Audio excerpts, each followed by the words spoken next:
the address.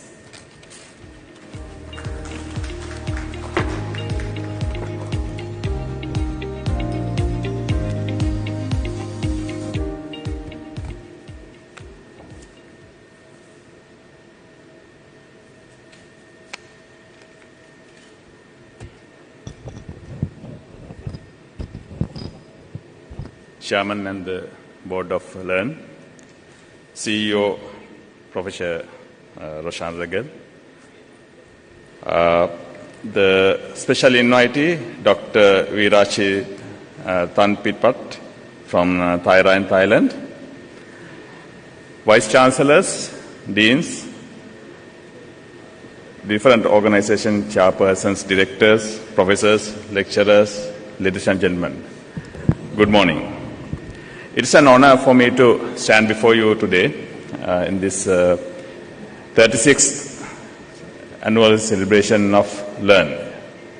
And I heard that as a company, it's been 16 years till to date, and LEARN has done a tremendous work in relation to connectivity, education, and creating the platform for our younger generations to flourish in their education. And those efforts have paid a long way to get our digital industry and the capacity building in this country.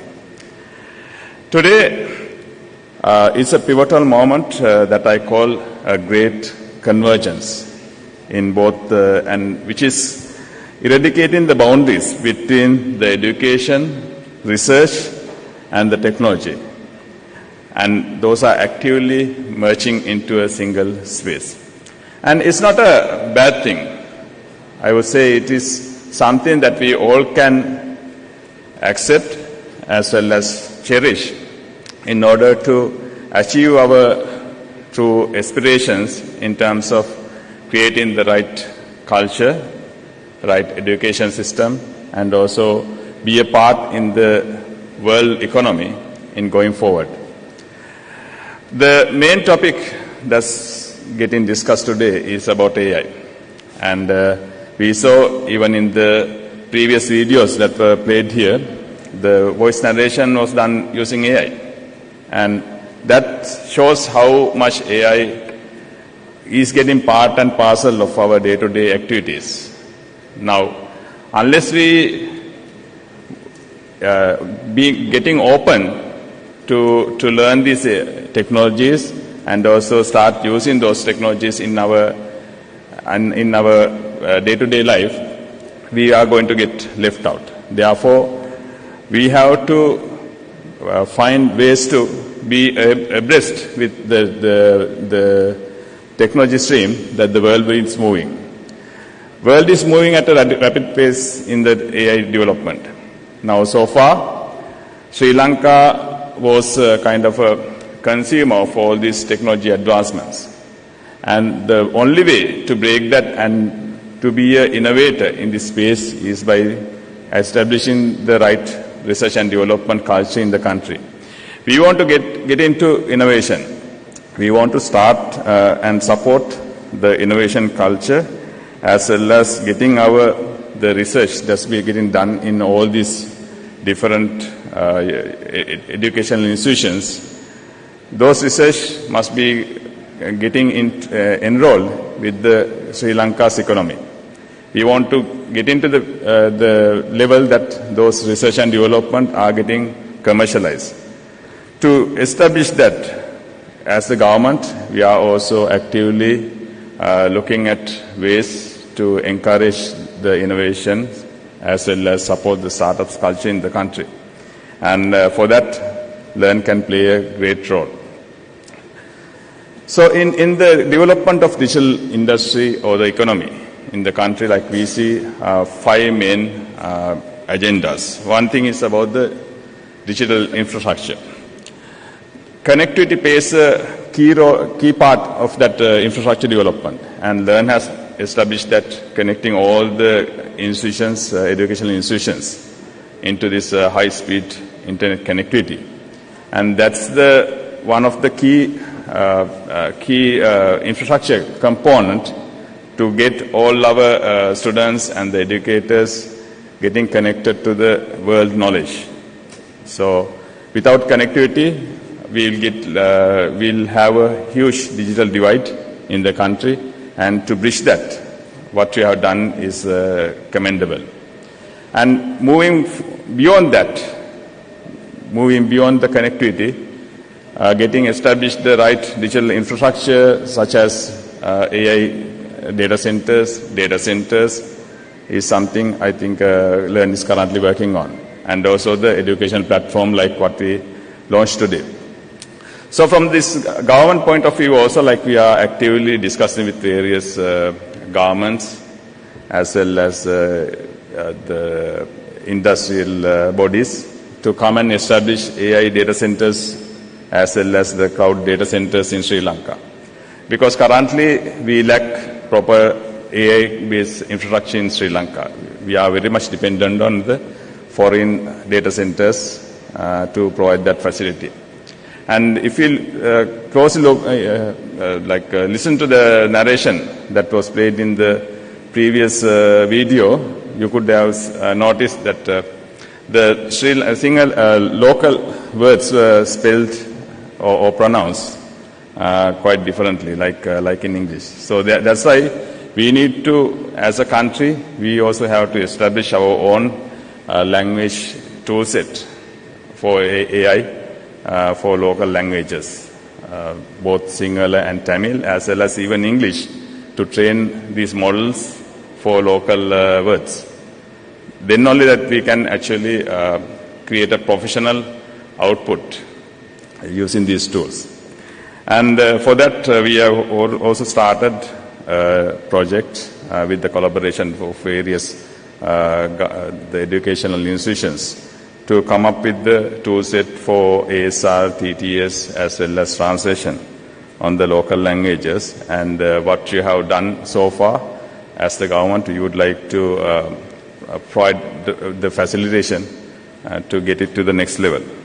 And so I would say government is there to enable all these initiatives, and the real drivers of these activities will be our great education system that is in the country. Then, of course, we have to build the capability. Now, when you talk about capability, it's not just the engineering capability in the universities and the educational systems, but at the same time, the public education, awareness building. Because today, the world is going not just digital divide, but the AI divide.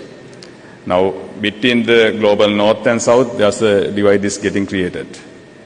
At the same time, within the country also, with the able community as well as the unabled or the rural community, there's a divide is getting created in the AI space. So how can we reach this divide getting created? And as a government, we have to facilitate all the citizens in the country have equal access to these facilities. Then only as a nation we can develop and we can grow. And for that, we are again looking at these AI data centers and provide those support and the capacity for the school levels, individual research students level, as well as the university students levels to get engaged. We engage in the research streams. The other point is about the collaboration. Now, we as a government don't want to work in isolation. We want to collaborate with industries. We want to collaborate with education institutions. So unless all three of these different sectors get engaged and collaborate, we cannot do this right. So therefore, we want to create this triple helix of partnership between all these three sectors, and that to be the main driver for innovation and the right education system. The fourth one is about the financial support. Now, this government has established various support schemes such as we created 1 billion rupee grant and funding scheme under the Ministry of Science and Technology to support all this innovation that is coming up in all these educational institutions. And at the same time, under the Ministry of Industries and Entrepreneurship, collateral-free loan facilities been established, so that unlike the old days, like you don't have to have collaterals in order for you to get a loan facility from the financial institutions for your research and developments and startups. And at the same time, through our ministry, like we are going to create a fund of funds, government being a catalyst to create this fund, as well as we are inviting the other government sovereign funds, as well as the other private equity holders to come and contribute to the fund in Sri Lanka, so that this fund will be able to provide a matching funding for any foreign investors coming and investing in Sri Lankan companies. Because Sri Lanka was going through a high brain drain and also high amount of company drain, startups drain. Because the startups in Sri Lanka, like they were exiting at very early stages. Before they are getting into $10 million or $100 million, many startups, many good product companies at the very inception stage, like they are moving out of the country. And by doing so, like we are losing a lot of value that is getting created by all these educators coming out of all these universities. And we want to break that. We want to break that cycle. To break that cycle, we want investors from foreign countries to come and invest in Sri Lanka, in Sri Lankan companies, Sri Lankan startups.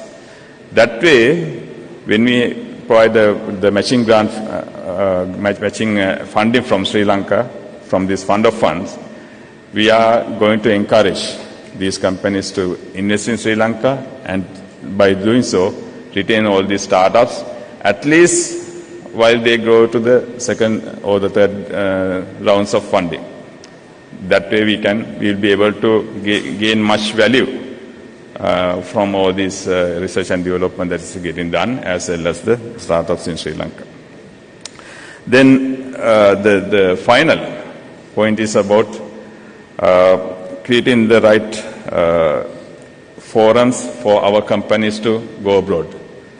Now, we are going to change the policy frameworks in the country to attract these investments coming in, as well as for our local companies to move out of the country and establish in foreign soils for the global market access. And one of the key reasons for many companies moving out of Sri Lanka in the past were because of the strict policy and regulations that were in the country, where the money movements were quite constrained, as well as the law and order and also the business-friendly policies in the country were not up to the standard where you find it in other countries like Singapore, Dubai, and so on. Therefore, we want to change that. We want to get the right policy framework in the country that is much friendlier with all the investments that is coming, as well as for business to operate. So we are handling this issue with these 5 pillars, and we want to work with LEARN and other institutions like this in order to deliver this and do whatever the necessary capacity building, infrastructure development, as well as the government digital development in much rapid phase. And that's the only way that we can get this country developed in much faster and rapid pace. So thank you so much for organizing this, and I wish you all the pleasant day and all the very best. Thank you.